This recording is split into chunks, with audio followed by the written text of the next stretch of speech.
Hello po sa inyong lahat mga ka-crypto. Ako po si Pinoy Crypto Trader at sa video na ito ay atin pong pag-uusapan ang aking technical analysis dito kay Shiba Inu ngayon pong March 13 taong 2024. At ayan, nandito po tayo sa daily chart time frame ni Shiba Inu at ang aking pong analysis dito ay mukhang sa mga susunod na araw ay magpapatuloy pa sa pagko-consolidate itong si Shiba Inu. At ayan, bago po tayo magpatuloy ay nais ko lamang po munang bigyang linaw ang aking disclaimer kung saan ang nilalaman po ng video na ito ay hindi po ito isang financial advice. For education and information purposes lamang po ang layunin nito. Maliban po dito ay nais ko na rin pong magbigay babala na wala pong kahit anumang group chat ang Pinoy Crypto Trader. At ayan po mga ka-crypto, bago po natin ipagpatuloy ang pagti-technical analysis, ay check po muna natin ang latest update dito sa X account ng Shiba Inu. Ayan, Shiba Inu, ayan, Shiba the Metaverse. Ayan, nandito po tayo sa kanilang official na X account. At ayan, check po natin yung kanilang latest tweet dito. Ayan po, ang repost ng ni The Shiba on fire. Ayan, phenomenal surge and relentless token burn activity. Yan po mga nakalipas na matitinding kaganapan dito kay Shiba Inu.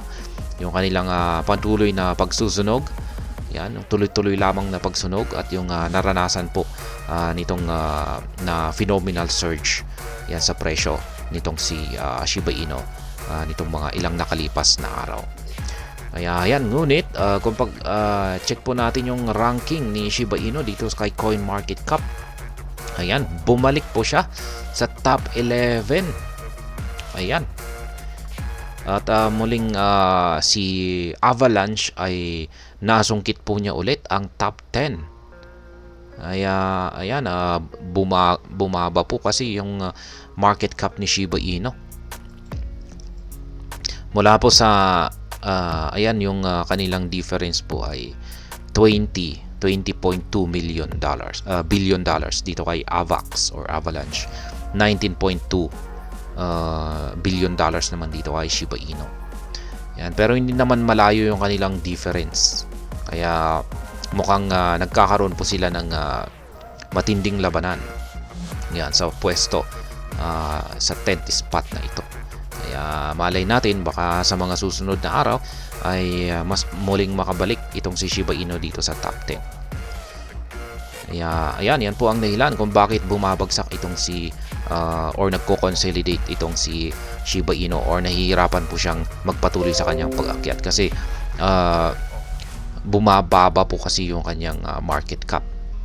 Kaya yan, kung tumataas yung kanyang market cap ay asahan po natin ulit na magpapatuloy po siya sa kanyang pag-angat sa presyo. Kaya yan po ang dahilan kung bakit siya nagko-consolidate ngayon. Yan, mga ilang araw na po siyang nagko-consolidate. Nag-umpisa po nung March 5. Ayan.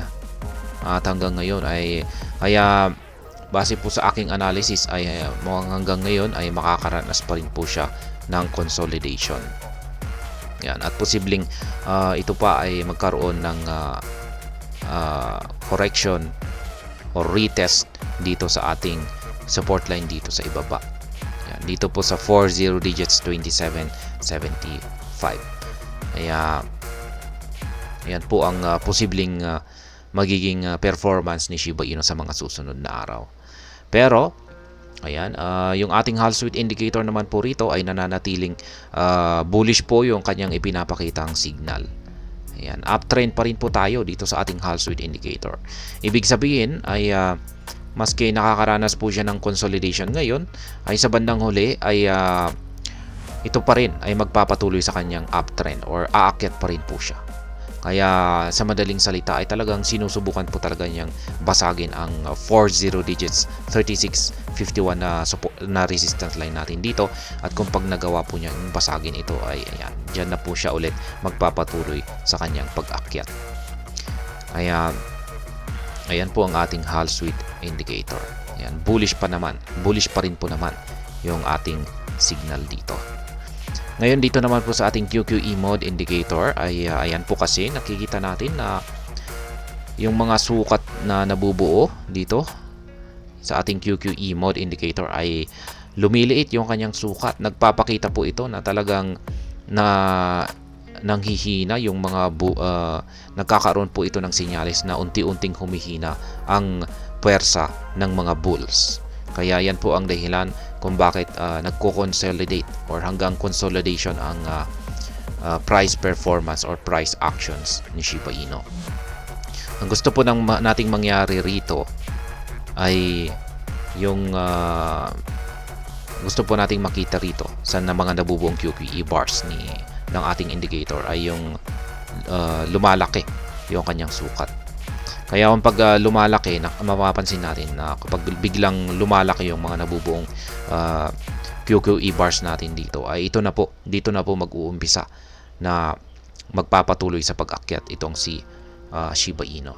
Pero sa ngayon ay ito po yung ating nakikita na ipinapakita ng ating QQE mode indicator. Kaya ito po yung isa sa aking mga naging basihan kung bakit ko po nasabi na sa mga susunod na araw ay magpapatuloy po siya sa pagko-consolidate or malamang ay makakaranas pa siya ng correction dito sa 40 digits 2775 na support line natin.